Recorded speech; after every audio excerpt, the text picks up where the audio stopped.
Manipal university के अंदर जुलाई 2025 में क्या क्या मॉडिफिकेशन आए हैं in term of fees, in term of specialisation, in term of dual and single, in term of eligibility, in term of free courses, बहुत सारा कुछ है यार, मैं थक गई। So welcome to my YouTube channel career with Komal ma'am. जैसा कि हमारे इस चैनल पे बहुत सारी MBA PGDM इंटर्नशिप्स की वीडियोस मिलती हैं जिससे आपको एक मोटिवेशन मिलती है, 1-to-1 काउंसलिंग सेशन होते हैं जिससे आपको करियर पाथ का गाइडेंस मिलता है। अगर आप भी अपने लिए कुछ ऐसा देख रहे हैं तो आप सही जगह पे और सही टाइम पे आ चुके हैं।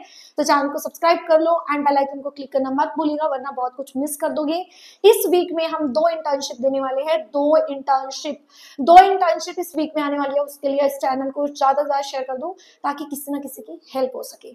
So let get started. आज के वीडियो में हम मणिपाल यूनिवर्सिटी का 2025 में, जुलाई 2025 के बैच में क्या क्या मॉडिफिकेशन आया उस चीज के बारे में देखते हैं।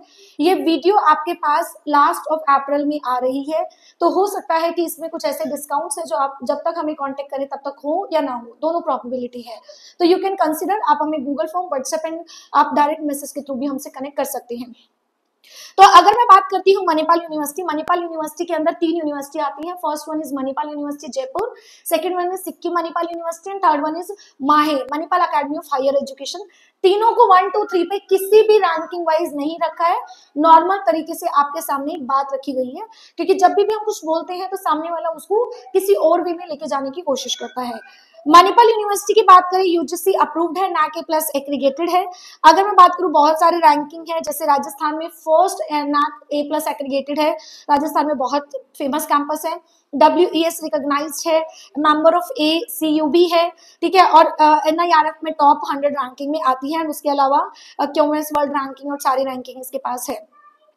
अगर मैं बात करती हूँ इसमें मास्टर्स के लिए एलिजिबिलिटी, तो आपके ग्रेजुएशन में 50% मार्क्स होने चाहिए। अगर आपने 10th plus 12th plus diploma भी किया है तो भी हम कंसिडर कर सकते हैं। आपके डॉक्यूमेंट्स को अप्रूवल करा के हम देख सकते हैं क्या कुछ किस पॉइंट पे क्या हो पाएगा।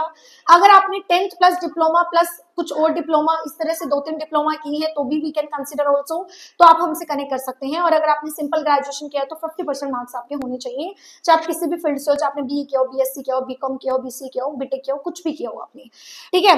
उसके अलावा अगर मैं बात करती हूँ इसकी कि इसमें कौन कौन से स्पेशलाइजेशन है, तो पहले इसमें जो स्पेशलाइजेशन थे वो कम थे। अब इसमें अराउंड ऑफ 13th स्पेशलाइजेशन इसमें है, जिसको आप सुपर या ड्यूल दोनों में से किसी भी तरीके से चूज कर सकते हो। मैं दोनों के मतलब अभी आपको बताऊंगी। 13 स्पेशलाइजेशन के अंदर फाइनेंस, मार्केटिंग और HR तो है ही, उसके अलावा data science and analytics and उसके अलावा IT and fintech, operation management, international business, information system management, project management, supply chain management, banking, financial services and insurance, digital marketing and retail management में भी आप यहाँ से MBA कर सकते हो। इसमें इन्होंने ड्यूल एंड सुपर स्पेशलाइजेशन दिया है। सुपर स्पेशलाइजेशन मतलब आप एक ही स्पेशलाइजेशन में अपने आप को सुपर करना चाहते हो, उसको बोलते हैं सिंगल स्पेशलाइजेशन या फिर सुपर स्पेशलाइजेशन। ड्यूल स्पेशलाइजेशन जब आप 2 स्पेशलाइजेशन करके अपने लाइफ को 2 साइड पे सिक्योर करना चाहते हो। हर एक के कुछ ड्रॉबैक, कुछ प्रॉज एंड कॉन्स है। तो सुपर और ड्यूल आपको कैसे सिलेक्ट करना है वो भी आपको कन्वर्सेशन करके, काउंसलिंग लेके अच्छे समझ आ जाएगा। नॉट इवन मणिपाल, ओवरऑल भी आपको जरूरी नहीं है कि मणिपाल को होगा तो ही आपको काउंसलिंग लेनी है। आप कहीं पे भी किसी भी तरह की जनरल काउंसलिंग चाहिए आप ले सकते हो, ठीक है, because we have so many university, तो कोई इशू नहीं है। अब मैं बात करती हूँ इन टर्म ऑफ फीस। तो आपको पता होगा कि मणिपाल यूनिवर्सिटी की जो लास्ट फीस जनवरी 2025 के बैच के लिए थी, दैट इज राउंड ऑफ 1,75,000। अप्रैल में they are giving early bird discount, जिसके बाद ये फीस 1,48,000 हो गई है। हो सकता है मई में वो फीस एज इट इज 1,75,000 हो जाए, या फिर हो सकता है कि सेम फीस कंटिन्यू रहे। तो अगर आप MBA के लिए प्लान कर रहे थे तो as soon as possible you can consider it this the point, क्योंकि 25-27 हजार का डिफरेंस है, बहुत ह्यूज डिफरेंस है। इसके अलावा अगर मैं बात करती हूँ, इसमें EMI फैसिलिटी अवेलेबल है। 24 मंथ के लिए आपकी EMI हो जाती है, जिसमें 1 मंथ का आपको रिलैक्सेशन भी मिल जाता है। वो क्या चीज है एक बार कॉल पे डिस्कस कर लेंगे। उसके अलावा अगर मैं बात करती हूँ इसके फ्री कैटसेरा के एक्सेस की, तो फ्री कोर्सेरा के कोर्सेज इन्होंने प्रोवाइड करे हैं, जिसमें आप अल्टीमेट लेवल के कोर्सेज कर सकते हैं एंड अल्टीमेट तरीके से अपने करियर को एक सही दिशा दे सकते हैं। क्योंकि जितना ज्यादा अपस्किल कोई पर्सन होगा उतना ज्यादा उसको प्लेसमेंट्स में हेल्प होगी, रिज्यूमे उसका उतना ज्यादा स्ट्रॉन्ग होगा। इन टर्म ऑफ प्लेसमेंट्स अगर मैं बात करूँ तो प्लेसमेंट्स जो इनकी अपॉर्चुनिटी है वो ऑनलाइन इनको मिलती है। ऑनलाइन आप कोई भी प्लेसमेंट्स में वहाँ पे ट्राई कर सकते हो।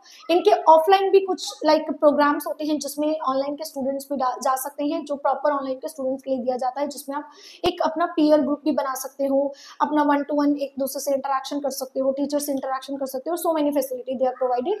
तो अगर आपको कुछ और डिटेल चाहिए, एक्स्ट्रा करिकुलम से रिलेटेड जाना है, कुछ और डिप में जाना है, तो then you can connect with me by Google form, WhatsApp, and you can directly call on our given number, जो कि डिस्क्रिप्शन में आपको सब कुछ प्रोवाइड है। And you can also follow us on Instagram और Telegram. So thank you so much, bye bye.